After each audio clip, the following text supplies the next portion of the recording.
Grinch, or should I say Dr. Seuss's How the Grinch Stole Christmas, is the 2000 movie that is directed by Ron Howard and is written by Jeffrey Price and Peter S. Seaman. Pun intended. It is produced by Brian Grazer, who's Ron Howard's producing partner, and it stars Jim Carrey as the titled Grinch, Jeffrey Tambor, Christine Baranski, Bill Irwin, Molly Shannon, and Taylor Monson. The movie is essentially an adaptation, the first live-action adaptation of a Dr. Seuss movie, and is the second to last, with the second being the god-awful Mike Myers Cat in the Hat movie, and the first being, of course, this movie. The movie itself is essentially, the first, what it was intended to be, a series of live-action Dr. Seuss movies.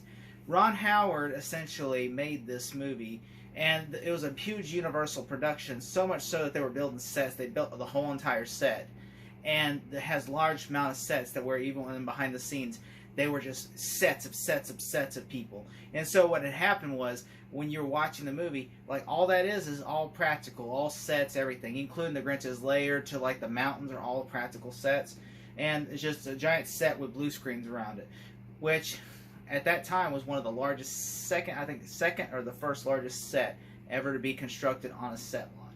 I think the first would be probably Star Wars or maybe Titanic. I don't know. That's why I saw it and I was like, huh. I know it's the second largest though. And what it is, it's all the Who's, who people have portrayed the Who's in the movie. I'm not going to bore you and tell you the plot, because you kind of already know the plot of the movie. Almost everyone in the world's seen the Grinch. They know about it. Grinch Wants to Steal Christmas. I mean, it's literally the title of the movie. I'm not going to tell you about the plot, because you know the plot. But I will say is that this movie does differentiate from the book a little bit. Like, it expands the character, because the book is like a 5-minute book. The movie is essentially, then they had an animated movie, not animated movie, but an animated TV special that came out in the 60s that was really popular and still popular to this day. That was like, I think, 20 minutes or 15 minutes, but they got it to 20 minutes. And then, of course, the Jim Carrey movie, and then, of course, that shitty Benedict Cumberbatch movie. And so this movie, of course, this Grinch is essentially like kind of a moron, but at the same time, he's fun to watch. It's kind of like if Ace Ventura was the Grinch, but he was more bitter. That's always the way I always like to see it. Like if Ace Ventura was the Grinch, but a little bit more bitter. And I will say this movie is a fun movie. I really enjoy watching this movie every year. I remember the first time I saw it, I was in like 1st or 2nd grade, and my teacher had brought that VHS in of the Grinch, and we all sat down and watched it, and we were just mesmerized. I even asked could I borrow it so I could bring it home and watch it, and I just brought it home and I watched it. And so I just remember seeing the movie for the first time, and I was just like so blown away by it. I mean, the Grinch itself is essentially this big, massive project that Ron Howard, that took hours and hours to make. And I will say, like, this movie has warmed my heart over the years. Like, if you ever I got down or something around Christmas time, that's the one movie I'd like to watch. It's that, if you know me, my favorite movie to watch around Christmas time is The Grinch, How the Grinch Stole Christmas, A Christmas Story, and of course Deck the Halls. But I will say this movie though is like been my childhood since I was little. I grew up with this movie, so it's great that because there's a lot of kids that have not grown up with this movie, and it's nice to see them get into this movie. I mean, the movie's long. Like there is actually a version on ABC Family, which ABC Family is now called Freeform, that is actually like almost 3 hours long, and it's like an extended cut of the movie, which is basically just deleted scenes that are all put out there on the TV cut. And I will say that this, when I first got it, after I watched it in school, I got it for Christmas that year, and it came out Kmart. If you bought it at Kmart, it's funny because Kmart doesn't exist really anymore.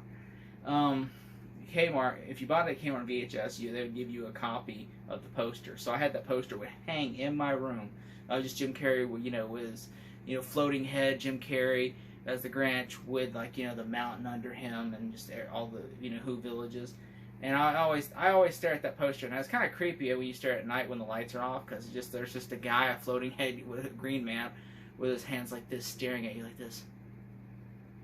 So it's kind of creepy, but at the same time it was fun. And then, of course, you know, as time went on, I took it down and lost or whatever, and now it's gone. It was fun times, though. I will say that the movie was a big production. In fact, there's a lot of issues on set. I did not know, but one thing was the studio could not agree whether if Jim Carrey would be or not be in full prosthetics. One thing was Jim Carrey himself was not a big fan of being in prosthetics. The one thing the studio was like, well, we got a big star like Jim Carrey. Let's just paint him green and put a nose on him. And so that way, because like we're paying for Jim Carrey, we're not paying for an actor. You know, we're paying for Jim Carrey. We're not paying for just, you know, the Grinch. You know, we're paying for Jim Carrey. So of course, what's it called? Rick Baker actually went over the studio's head and talked to a guy, because at the time the internet wasn't as huge as it was now, and so there was like a few fan news sites. One was Ain't It Cool News, run by a guy named Harry Knowles, and he told Harry at the time he was like the king of the geeks. And so what he would do is he contacted Harry Knowles and says, I need you to write a story saying that the studio is going to paint Jim Carrey's face green, and they're going to put a nose on him. That's all they're going to do. They're not going to make him look like the Grinch from the cartoon or the book. And so he's like, okay, I can run that. And they ran that story, and the studio was so furious that it got out that they're going to paint Jim Carrey green, because he went on a rant on like, oh, they're going to paint Jim Carrey green. They're going to ruin the Grinch movie because they're painting Jim Carrey green. And so, like, the studio was so angry and furious about it that they were like, and there was so many backlash about, you know, the studio was getting letters and letters and letters about, like, oh, you're going to ruin this movie because you don't want to, you know, actually commit to the movie. And so, of course, they were like, let's just make a mock-up of what Jim Carrey would look like in prosthetics. And so they did, like, a mock-up. And what it is actually to make him look like the Grinch with all the hair and stuff is actually yak hair. And so, what they do is, so it's all actually real hair. It's just yak hair to make it look like the Grinch. And Jim Carrey actually had to go 8 hours in makeup chair, and he would like just almost want me. He would go out of he would rap every day. He'd go and punch a hole and kick his hole in his trailer because he was just fierce with all the prosthetics, and he just felt like he was suffocating. So what they had to do is they hired someone that worked in the CIA and that knew about torture. And they taught Jim Carrey how to, like, you know, go through torture techniques, so that way when he got through, like, you know, so that way it'd help him cope in the costume. And so I thought that was really weird and amazing at the same time. And also Jim Carrey got aggravated a lot because, you know, he was in the prosthetics 8 hours. They got it down to, I think, 2.5 hours. And so Jim Carrey just sitting in the thing, putting on the makeup with the contacts in his eyes, which they did say that Jim Carrey eventually said, can I please just not have the contacts in my eyes? So what they would do is they'd put the contacts in his eyes and then take it out, and then they would try to use movie magic for some scenes that did not require heavy focus on Jim Carrey and close-up shots. And so Ron Howard, feeling bad for Jim Carrey, actually did one day a set in full prosthetics as the Grinch, including the contacts, and actually directed as the Grinch. It was actually on the Blu-ray, by the way, and some on YouTube, of him directing Jim Carrey as the Grinch in the Grinch outfit. And it's just a fun thing. And also, Ron Howard and Jim Carrey refused to do one scene. There's a scene where he's giving the dog directions, the Grinch is, about with the nose, the little nose on the dot, the nose on his head. It's like a Rudolph thing, and he pulls the little nose off, and he goes, "Brilliant! You ripped off your own nose." And he's wearing a director's hat. That hat's Ron Howard's. Jim Carrey said he thought this thing was stupid. He would not do this unless he got to wear Ron Howard's hat. And so Ron Howard gave him the hat, and he wore the hat. And just said, well, if it's stupid, I might as well look stupid as well. So that's why the hat just shows up out of nowhere. And that's why I thought that was so funny. And he would ad-lib a lot. Jim Carrey's known to ad-lib. He would ad-lib a lot in the scripts. Like, one of the famous thing he ad-libbed was, you know, when he shaved the head, which is in all the trailers and promotional material for the movie, and including most promos today on there, where he shaves Jeffrey Tambor's head and goes, "Uh-oh, somebody's fabulous!" And they kiss him on the cheek. That was all improvised, actually. So, you know, another thing that's unique, is original about that, is it's all ad-libbed, now improvised. This movie was huge, you know, to make, and, you know, one of my favorite moments is when he pulls, like, the mistletoe, and he puts it by his butt cheeks and says, saying, "Kiss it, Hoovy." I mean, it's so funny. It's actually really funny. I mean, the movie, Jim Carrey does a lot of great stuff in the movie, and Jim Carrey wasn't the only one. He was suffering, you know, because of the Grinch prosthetic stuff. But it was a fun time, you know. It looked like a fun time to make the movie, but apparently it wasn't as fun, because even the Who said, like, as everybody except for the child actor who plays Cindy Lou Who said, because of labor laws, she could not have to put prosthetics on her. So she actually, which I know you're going to say, well, what about the other children? Well, apparently there was some loophole, but yeah, that's according to, like, literally, that is according to, like, the Blu-ray and everything. She did not have to do it, because they found, I guess, a loophole in her contract where it says, like, you know, well, child labor law says she didn't have to. So, of course, they said, well, we're not putting a nose on Cindy Lou Who, and so they just wrote it into the script, well, her nose didn't grow in. You know, and of course, as for everyone else got, you know, the nose. And so, one thing, if you watch in the movie, everyone else in the Who's has noses and everything else, and what it is like, so the crew Who's, they would all have to go in the makeup chair, and they would have to have the nose and everything, and what it is they had to touch up their eyebrows first to put the prosthetic nose and pieces on their face. And so, one of the actors who plays Cindy Lou Who's brother, Jeremy something, he actually found out about that, and so he just shaved off his eyebrows. So he said it takes him 30-40 minutes to fix up your eyebrows. And he goes, I'll just shave off my eyebrows, and so you can go ahead and do that. And so that's what he did. And so a lot of people didn't take suit, obviously. But, you know, like Molly Shannon and everyone else have said, like, look, it was pretty miserable. But once you get on set and you're directing, it's actually pretty fun. Ron Howard did try to live up the set and everything, try to have fun with everyone. And, you know, and there is some fun innuendos in the movie that if you don't catch, like the key party. Yeah, I did not know what the key party was until I just don't Google it. Ever Google what a key party is. You know, you'll be fine. You know, or, you know, just watch YouTubers break down every dirty joke in the Grinch movie. You'll be fine if you don't, because I did, and now I know things that I shouldn't. It's weird. But yeah, I really like that. I really like this movie. The movie's really fun, and it's fun for little kids. It has jokes for the adults that are fun.